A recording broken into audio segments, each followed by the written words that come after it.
Third time's the charm for Crystal Palace. They lost back in 2016 to Manchester United, and in their first final in 1990, they drew the first match 3-3 and went on to a replay. So they played a whole other match, which they lost to Manchester United 1-0. But today is the day. Let's hear now from their manager, Oliver Glasner. My emotions, and this is, I don't know, is it strange, but it's, I think, in these moments, I don't think about football in a specific way. So for me, it's, and I told this to players, I don't know if I tell you too many insights, but before the game, I think the biggest achievement we as football players, football managers, the biggest achievement that we can have, the biggest success is not then lifting the trophy. The biggest success what we can have, and this is how I feel it is, we could give 10,000 of our fans, of South Londoner, we could give them a moment for their life. We can give them great times. We can give them, maybe they have some troubles, some problems at home. We give them hours and days where they forget all of this. Yeah, just be feeling happy and celebrating. I think this is the biggest achievement that sportsmen can do. Yeah? And we did it for our fans. We did it for many people. And that's why I think everybody who contributed to this success deserves to be proud of him, and deserves to be proud of the group, and deserves to be proud of the whole club, because this again is the best thing you can do. And one of the pivotal moments in this game, aside from the saved penalty, is Dean Henderson's involvement in that potential Golazo denial of goal-scoring opportunity with Erling Haaland pushing the ball away with his hand right outside the box. The incident went to VAR. There was no punishment, no red card, not even a free kick. For more on this decision, here's CBS's sports rules expert, Christina Unkel. An unfortunate missed decision day between Man City and Crystal Palace that many people are talking about, with the incorrect decision of no decision on the field and no VAR recommendation for a red card to Henderson for denying an obvious goal-scoring opportunity. Red card by handling the ball outside the penalty area by the challenge of Haaland. As you can see from the film and the footage, clear that the handling occurred outside the penalty box, and the only question that is being discussed is whether or not this is a denying obvious goal-scoring opportunity red card to be recommended for VAR. Now, there are 4 different considerations for it, which is the distance to goal, the direction of the play, the number of defenders, and the possession or likelihood of possession of the ball by the attacker.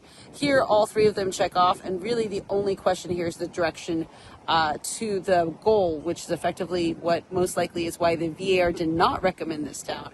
But when you take a look at it, you see that the reason the ball did push out into a direction a little bit further and away from the goal is because of the actual handling offense by Henderson himself. So if we were to remove that, then the conversation truly is whether or not, if Henderson does not create the infraction, does that still provide an obvious goal-scoring opportunity for Haaland to, the likelihood of him getting possession of that ball in a fair manner, getting the ball in the back of the net. Now, that being said, one of the biggest considerations that one really needs to focus on is that it is Henderson, the goalkeeper, who is making the infraction. And the closest defender is essentially equal to, if not a couple steps, closer to the midway line. So once you have a wide open goal such as that, it rises as a higher consideration than whether or not the direction is directly on point, because it's not happening on the top of the penalty area in the center, but just slightly between the top of the penalty area and that corner. So preferred decision here would have been red card to Henderson. As you note from the film footage, you can see that the assistant referee is not in line to be able to provide that information to the center referee. But the VAR should have recommended it down, and a red card should have been issued.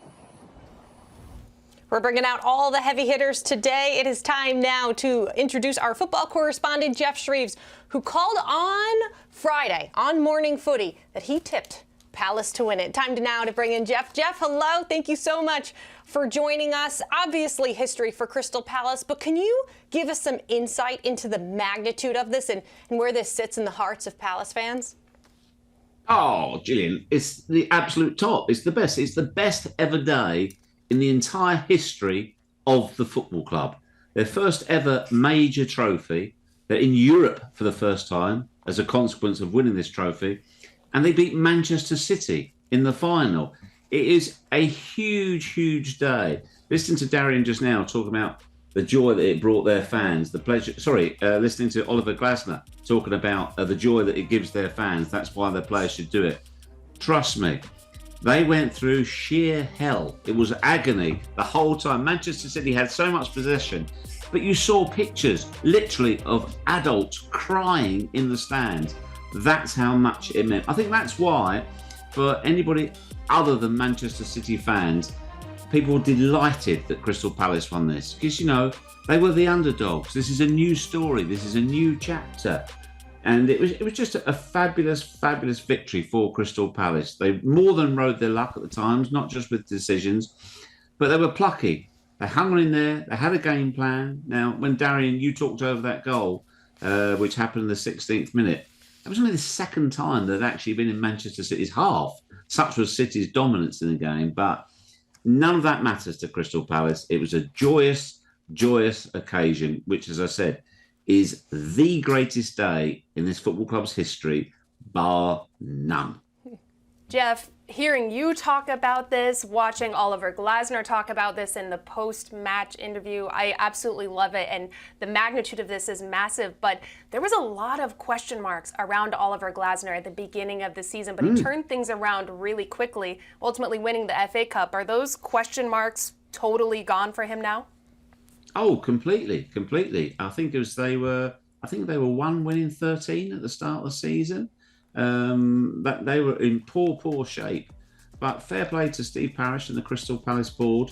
They stuck by him. He turned things around, and they were the form team coming into the final. They were in much better form than Manchester City. There's even talk now, you know, even before this weekend, where will Glasner go? Look, he's a European trophy winner himself anyway, and I wouldn't say stepping stone is the wrong word, but he's a good manager. He's a top manager. I've heard whispers, should Tottenham decide to change, that perhaps they'd be interested in him. He would fit their profile, but that's for another day. Today was all about Crystal Palace and the job that he did here. And they were brave because they soaked up so much punishment, but knew that they were dangerous themselves on the break. I mean, Henderson was sensational today. He was perhaps fortunate to stay on the pitch, but he was fantastic. And it was just a wonderful, wonderful win for the club and a wonderful win for football in general. Geoff, Glasner not the only one now with some admirers from other teams. What do you foresee happening with this Crystal Palace side after the summer? Well, they've got a terrific team. You know, they've got so much talent in there, and also as well, we have to say chapeau. Always point out Americans. Chris Richards today was just absolutely sensational. He did such a good job on both Haaland and Marmoush. That back three before Mark Gay went off were absolutely outstanding. In fact, that's still there. I remember that moment in the game. He just jumped high enough to flick it off of his head.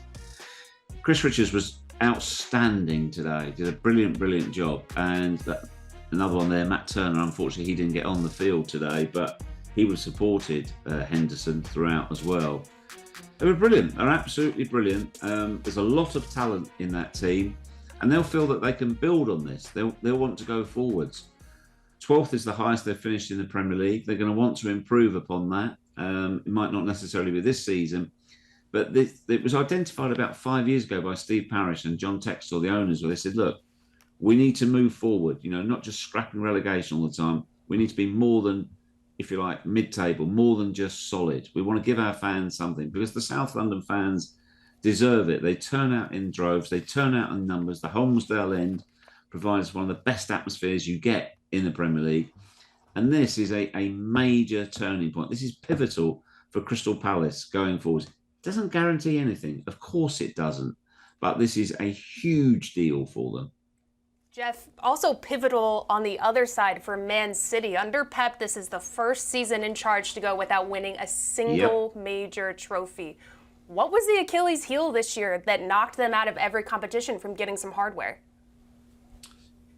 I think it was a number of things. I think it was injuries. I think it was a lot of the squad aged very quickly at the same time. They had injuries as well, and they just never really got going. They just, capitulated. They just fell apart. They got some good signings in January, and they managed to get back some sort of form. But, they dropped out of the top 5. They've got a game in hand, so I think they'll be confident still making Champions League, and I think they will. I don't think that they will miss out on Champions League. I mean, that would be a whole different ball game if that happens, but I just don't see that happening. But they're in the process of a rebuild, Darian. There's no question of it, and there'll be more players coming in. There'll be some more departures as well. And as Erling Haaland said himself, ahead of the game, we just, we didn't do well enough. We didn't run enough. We didn't have that kind of. He talked about the spirit of defending goals as well, and that spirit to want to score as well. It maybe that the hunger was missing. Whatever you want to call it, it wasn't there for them this season. Now, if they'd won the FA Cup, it would have been. You can't pretend by their ridiculously high standards, and they've set standards that no other team has ever set before. When they swept all before them, the FA Cup would have been a consolation prize for them. Trust me, it would have been no more than that. They'd have liked it, they would have welcomed it, and they would have said, yes, at least we've won something this season. But it was a much, much bigger deal for Crystal Palace, no question. Geoff, now with Champions League on the line, how crucial is it for Man City to finish in the top 5 this season? Got to. No question. They've got Bournemouth at home on Tuesday, and then they're away to Fulham. They're going to want to win both games. So, look, as I say, they've got a game in hand. It's in their hands. They've got to qualify. It's as simple as that. This club needs Champions League football. If they miss out on Champions League football, it will turn an extremely bad season into a catastrophic one. But personally, I don't think it'll happen. I think they will get there. I think they'll get home and hosed, but it'll be by a squeak. All right, Geoff, thank you so much as always. Such a historic day. So very exciting. We thank you so much for your time. Always so nice to see you.